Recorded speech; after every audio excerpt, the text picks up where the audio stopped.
सिर्फ एक अंडा तोड़ने की वजह से उनकी जिंदगियां पूरी तरह बदल गईं। पानी की सतह पर तैरते मोती, हवा में स्थिर पक्षी और रुके हुए लोग, सब कुछ जैसे एक पल में थम गया हो। समय कहां चला गया? आज मैं आपको एक ऐसी फिल्म की सिफारिश करने जा रहा हूं जिसमें समय खुद एक रहस्य बन जाता है। फिल्म का नाम है it's time to be covered. कहानी शुरू होती है एक लड़की शियाओ होंग से, जिसकी मां की एक कार एक्सीडेंट में मौत हो जाती है। इसके बाद वह अपने सौतेले पिता के साथ एक छोटे से द्वीप पर रहने चली जाती है।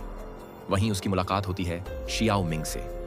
धीरे धीरे दोनों अच्छे दोस्त बन जाते हैं। वे आपस में खास निशानों से बात करने लगते हैं और फिर एक गुप्त कोड बना लेते हैं जिसे सिर्फ वही दोनों समझ सकते हैं।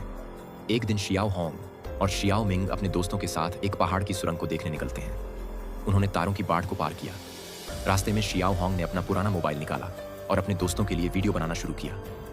जब वे सुरंग के पास पहुंचे तब तक धमाका हो चुका था, तो उन्होंने इंतजार करना शुरू किया। तभी उनकी नजर एक गुफा पर पड़ी। सभी भागते हुए अंदर चले गए। गुफा के अंदर एक चमकता हुआ पानी का तालाब था। उसके बीच में एक रहस्यमय अंडा चमक रहा था। शियाओ मिंग ने उत्सुकता से पानी में छलांग लगाई और उस अंडे को बाहर निकाल लिया। जैसे ही अंडा पानी से बाहर निकला, उसकी चमक गायब हो गई और वो एक काला पत्थर बन गया। वे लोग उस अंडे को लेकर बाहर निकले।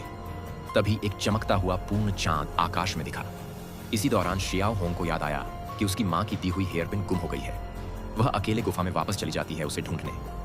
जब वह हेयरपिन ढूंढ लेती है और बाहर आती है तो उसके सारे दोस्त गायब हो चुके होते हैं। सिर्फ एक टूटा हुआ अंडे का छिलका पड़ा होता है।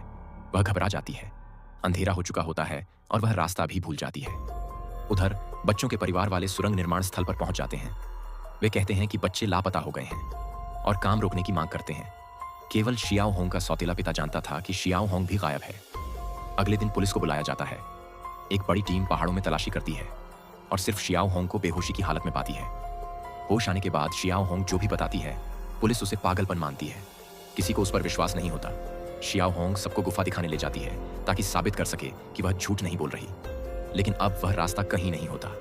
गुफा भी गायब हो चुकी होती है। लोग उसे झूठा समझते हैं। उसके पिता सबके सामने उसका बचाव करते हैं। इसी बीच एक और बुरी खबर आती है। समंदर के किनारे एक शव मिलता है। वह शियाओ पंग का होता है। अब हालात और बिगड़ते हैं। पुलिस जांच करती है, लेकिन 2 और बच्चे अभी भी लापता हैं। इसी दौरान शियाओ होंग को पहाड़ के पीछे एक संदिग्ध आदमी दिखता है।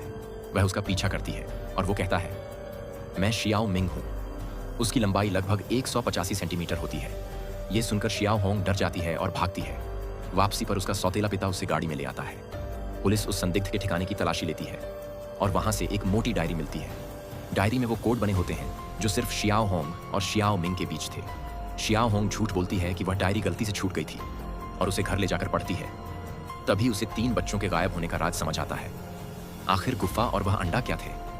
क्या वक्त वाकई रुक गया था? क्या शियाओ मिंग समय से आगे निकल गया? सच सामने आएगा, लेकिन तब तक बहुत देर हो चुकी होगी।